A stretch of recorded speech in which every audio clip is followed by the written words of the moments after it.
ఒక్కసారి కొమ్మూరి గోల్డ్ కి కాల్ చేయండి. తాకట్లో ఉన్న మీ బంగారాన్ని విడిపించి మార్కెట్ ప్రైస్ కి వాళ్ళు కొనుక్కుని మిగతా డబ్బులు మీకు ఇచ్చేస్తారు. హాయ్, వెల్కమ్ టు మనం టీవీ. మన టీవీ మన కోసం. నేను మీ జర్నలిస్ట్ మనోజ్.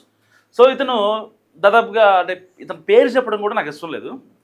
అండ్ కొన్ని విషయాలు ఇతని గురించి మాట్లాడుకుందాం. రా ఎన్టీఆర్ అనే ఒక సంస్థను ఏర్పాటు చేశారు. రీసెంట్గా జూనియర్ ఎన్టీఆర్ కార్యాలయం కూడా రా ఎన్టీఆర్కి జూనియర్ ఎన్టీఆర్ ఆఫీస్కి ఎలాంటి సంబంధం అని చెప్పి వాళ్ళ పిఆర్ టీం కూడా క్లారిటీ ఇచ్చిన నేపథ్యం. సో ఇలాంటి నేపథ్యంలో రా ఎన్టీఆర్ పేరుతో కొన్ని పోస్టర్లు రిలీజ్ చేయడం, తిరుపతిలో సిఎస్ఆర్ ఫండ్ రేస్ చేస్తామని చెప్పడం, లేదంటే ఊరువాడ కార్యక్రమంతో దాదాపు 100 కోట్ల రూపాయలు పెట్టి మేము అభివృద్ధి కార్యక్రమాలు, ప్రజలకి ఏదైనా ఇబ్బందులు ఉంటే మేము చేస్తాము, పిల్లలకి ఫీజులు ఉంటే కడతాము, మాది ఎన్జిఓ అని చెప్పి మాట్లాడారు కదా. ఇన్ని రోజులుగా ఎన్టీఆర్ మీద ఒక బ్లేమ్ వేయడం కోసం చాలామంది అంటే దాని వెనకాల రాజకీయ పార్టీలు ఉన్నాయి. ఇవన్నీ మనకు తెలుసు. సో ఇప్పుడు ఆ వ్యక్తే మీడియా ముందుకు వచ్చాడు. ఒకసారి మనోడు మాట్లాడితే వినండి ఒకసారి. స్పష్టంగా చెప్పేయండి. ఎందుకంటే మీరు ఎన్టీఆర్ మీతో మాట్లాడలేదు కాబట్టి ఈ కార్యక్రమం చేస్తున్నాం అన్నట్టుగానే మీరు ఇందాక మాట్లాడారు. మరి ఎన్టీఆర్ తో మాట్లాడితే ఈ సేవాయజ్ఞం ఆగిపోతుందా? లేదు, ఈ సేవాయజ్ఞం కొనసాగాలంటే ఎన్టీఆర్ సహకారం ఉండాలని చెప్పేసి మీరు కోరుకుంటున్నారు. ఎన్టీఆర్ గారితో మాట్లాడే అవకాశం వచ్చిన రోజు మా అన్నకి మేము ఈ కాన్సెప్ట్ ని ఇంకొకసారి ఎలాబరేటివ్ గా క్లియర్ గా చెప్పుకొని అప్రోచ్ ఇదన్నా, లీగాలిటీస్ ఇవన్నా, ప్రోగ్రామ్ అవుట్పుట్ ఇలా ఉండబోతుంది, ఇంత స్పాన్ ఉంది, ఇన్ని సంవత్సరాలు, ఇవన్నీ చెప్పి ఒక సినిమా కథని ఎలా అయితే ఫుల్ బౌండ్ స్క్రిప్ట్ గా చెప్తామో ఈ ఊరువాడని అలాగే చెప్పి. ఓకే, అంటే యాక్చువల్గా కొంచెం స్క్రిప్ట్తో ఉంది మనోడిది. ఆ స్క్రిప్ట్ మొత్తం మర్చిపోయాడు. ఎవరో ఇచ్చారు ఆ స్క్రిప్ట్. సో ఎవరు ఇచ్చారో మీకు తెలుసు, నాకు తెలుసు. నేను ప్రత్యేకంగా దాని గురించి మాట్లాడట్లా. సో ఫర్ ఎగ్జాంపుల్ నేనే ఒకళ్ళు ఫ్యాన్ అనుకోండి. సపోజ్ ఇంకో ఈ అబ్బాయి మా కెమెరామెన్. ఇప్పుడు నేనే మనోడితో ఒక వీడియో చేస్తా, నాకు ఇష్టమై చేస్తా. ఇక నాకు మనోడికి నేను వీరాభిమాని అయిపోయా. ఏం చేస్తా నేను? మనోడికి ఒక్క 1% కూడా నేను హామ్ చేయను. కుదిరితే నేను తప్పుకుంటా అక్కడి నుంచి. మనోడికి 1% హామ్ జరుగుతుందన్నా సరే నేను ఎలాంటి రిస్క్ చేయను అసలు. సో ఇది కదా సిచ్యువేషన్. ఇక్కడ మనోడు ఏం చెప్తున్నాడంటే, అరే నువ్వు ఆపేరా నాకొద్దు అంటే ఒక టైప్, నువ్వు ఆపేరా నాకొద్దు అంట. డైరెక్ట్గా ఎన్టీఆర్ గారు ఫోన్ చేసి, బాబు అరే ఆపేరా ఇది అంటే ఆపేస్తారంట. అసలు నాకు అర్థం కాని కాన్సెప్ట్ అర్థం కావట్లేదు. ఇప్పుడు ఫర్ ఎగ్జాంపుల్ జూనియర్ ఎన్టీఆర్ గారి దగ్గర డబ్బులు లేవు. ఎందుకంటే మనం లాస్ట్ వీడియోలో కూడా మాట్లాడుకున్నాం. సరిగ్గా 7 రోజుల క్రితం మనం టీవీలో ఒక వీడియో డిస్కస్ చేసుకున్నాం. సో అప్పుడు ఏదైతే రా ఎన్టీఆర్ పేరు మీద ఒక పోస్టర్ రిలీజ్ చేసినప్పుడు, సో సరిగ్గా అప్పుడు ఏం జరిగింది మనకి? దీని వెనకాల ఎవరో ఉన్నారు. అంటే ఎన్టీఆర్ ఒక 100 కోట్లతో ఇట్లా ప్రజా సమస్యలపై దృష్టి పెడుతున్నారనేసరికి చాలామంది ప్రజల్లోకి, సామాన్యులకి ఎలా వెళ్తుంది, పోర్ట్రే అవుతుంది. ఓకే, ఎన్టీఆర్ దగ్గర డబ్బులు ఉన్నాయి కాబట్టి పెడతాడు, ఇబ్బంది ఏం లేదు. అయినా ఎన్టీఆర్కి ఏం మాయరోగం, అన్ని డబ్బులు ఉన్నాయి. ఇలాగే కదా ఊళ్ళో మాట్లాడుకునే జనాలు, సామాన్యులు. పాపం వాళ్ళకి ఏం తెలుసు? వాళ్ళను రెచ్చగొట్టడం కోసం ఒక రీల్ సక్సెస్ఫుల్గా జనాలకు పంపించాడు. ఇప్పుడు ఏం చేశాడు? కట్ చేస్తే పిలిచి నో చెప్పాలంట. పిలిచి ఎస్ చెప్పడం కాదు, నో చెప్తే ఆపేస్తారంట. అంటే ఎన్టీఆర్ గారితో పిలిపించుకోవడం, దానికోసం ఇదంతా ఒక 5 లక్షలు పెట్టి అక్కడ తిరుపతిలో తాజ్ హోటల్ పెట్టి పెద్ద ప్రెస్ మీట్ పెట్టి 4-5 మీడియా వాళ్ళని రమ్మని చెప్పి వాళ్ళకి డబ్బులు ఇచ్చి అక్కడ జిల్లా ఎస్పీకి కూడా మాట్లాడించి ఇక్కడ ఇవాళ సరిగ్గా జూలై 18, ఎందుకంటే 2 నెలల నుంచి రా ఎన్టీఆర్ పేరుతో ఒక పోస్టర్ రిలీజ్ అయింది. ఇవాళ అక్కడ ఎలాంటి ఉద్రిక్తతలు జరగకూడదు కాబట్టి భారీ బందోబస్తు మధ్య మీరు ఒక కారులో దిగి అఫీషియల్గా లోపలికి వెళ్తే ఇంతమంది పోలీసులు వచ్చి మీకు అనవసరంగా ఊడిగం చేయాలా? ఇంతమంది మీ గురించి మాట్లాడుకోవాలా? నిజంగా నువ్వు ఎన్టీఆర్ ఫ్యాన్వే అయితే సిఎస్ఆర్ ఫండ్ నుంచి ఎందుకు రేజ్ చేస్తానంటావు? ఓకే, రా ఎన్టీఆర్ అనేది ఒక ఆర్గనైజేషన్ కాదు, ఒక పార్టీ కాదు, ఇట్స్ ఏ ఎన్జిఓ అని చెప్తున్నావు. ఓకే ఫైన్, బాగుంది. అసలు నువ్వు ఎలాంటి సంబంధం లేని వ్యక్తులు, నీది కనుక ఎన్జిఓ అయితే నువ్వు ఒక రాజకీయ నాయకుల దగ్గరకు, తిరుపతిలో ఎంతమంది రాజకీయ నాయకులు లేరు? గత ప్రభుత్వ హయాంలో ఎంతమంది జనాలు డబ్బులు తిన్నోళ్ళు లేరు? వాళ్ళ దగ్గరికి వెళ్ళి నువ్వు డబ్బులు తీసుకోవాలి. లేదంటే ఇంకెవరో డిప్యూటీ సీఎంఓ, లేకపోతే సీఎంఓ, ఇంకొకళ్ళు ఎమ్మెల్యేలు, ఎంపీలు, మంత్రులు, వాళ్ళ దగ్గరికి వెళ్ళి నువ్వు డబ్బులు తీసుకోవాలి. అంతేగాని పిచ్చిగా ఎన్టీఆర్ని టార్గెట్ చేసి మా అన్న నేను కూడా ఎన్టీఆర్ ఫ్యాన్నే అంటే, ఎన్టీఆర్ పక్కన ఇంకో విషయం ఏంటంటే ఎన్టీఆర్ పక్కన ఉన్న వాళ్ళు మొత్తం కూడా పిచ్చోళ్ళు అంట. ఇది రీసెంట్గా కల్వకుంట్ల కవిత చెప్పారు కదా, కేసీఆర్ చుట్టూ ఉన్నోళ్ళు మొత్తం కూడా దెయ్యాలు, భూతాలు అని చెప్పారు కదా. సేమ్ యాజ్ ఆ వర్డే మాట్లాడుతున్నాడు మనోడు.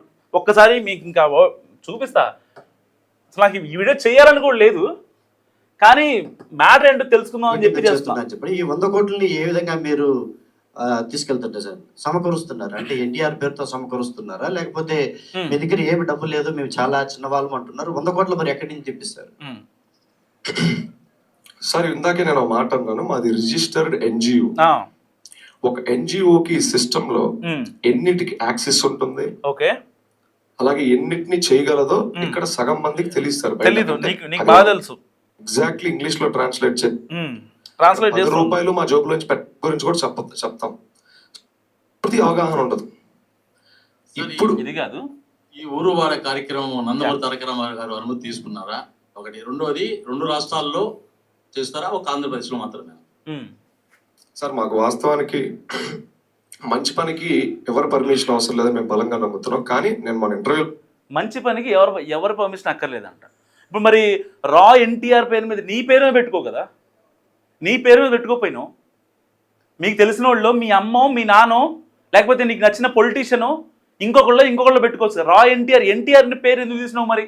అంటే రాష్ట్ర వ్యాప్తంగా చర్చ అవ్వాలి, నువ్వు మీడియాలో నీకంటూ ఒక ఫేమ్ రావాలి, దానికి తర్వాత ఎక్కడ లేని కాన్సిక్వెన్స్ మొత్తం యాడ్ చేయాలి. ఇది కదా మీ ప్రయత్నం.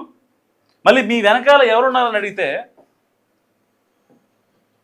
ఫస్ట్ ఆఫ్ ఆల్ మీ వెనక ఎవరో ఉన్నారు అని ఒక 5 రోజుల నుంచి ఒకటే రాసేస్తున్నారు. మా వెనకాల నిజంగా ఎవరూ లేరు. Okay, clarity. ఆయన మీద ఒక ఎమోషన్ ఉంది. రామారావు కూడా ఉన్నారని కాదు ఇక్కడ. తర్వాత రామారావు గారు అసలు మా వెనకాల ఎందుకు ఉంటారు సార్? ఆయన మీద ప్రేమ మట్టుకే ఉంది. ఎందుకంటే మేము చేస్తున్నాం ఆయన కోసం కాబట్టి, ప్రజల మంచి కోసం కాబట్టి.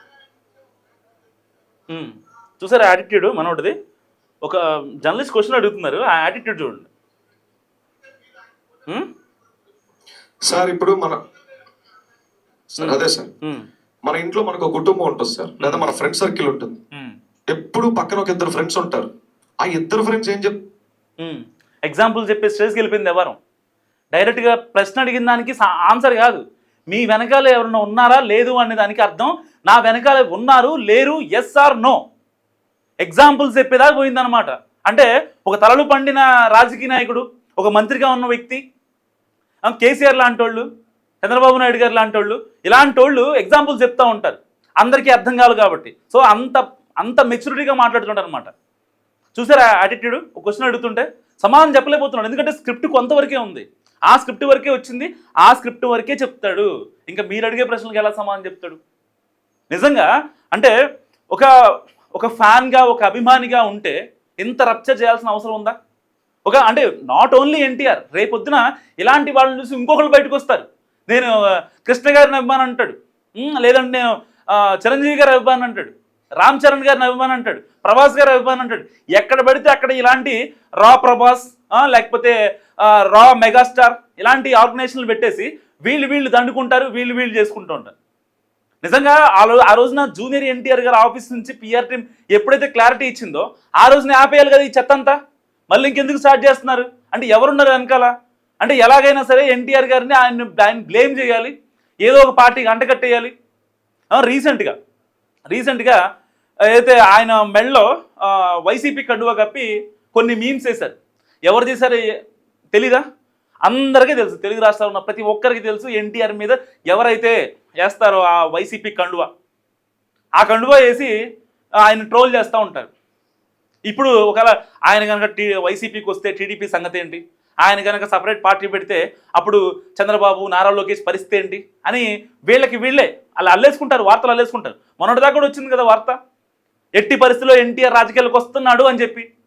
వెంటనే కరెక్ట్గా ఈ వార్త సోషల్ మీడియాలో వైరల్ అయిన 24 అవర్స్కే ఎన్టీఆర్ ఆఫీస్ నుంచి క్లారిటీ వచ్చింది. అలాంటి సిచ్యువేషన్ లేదు.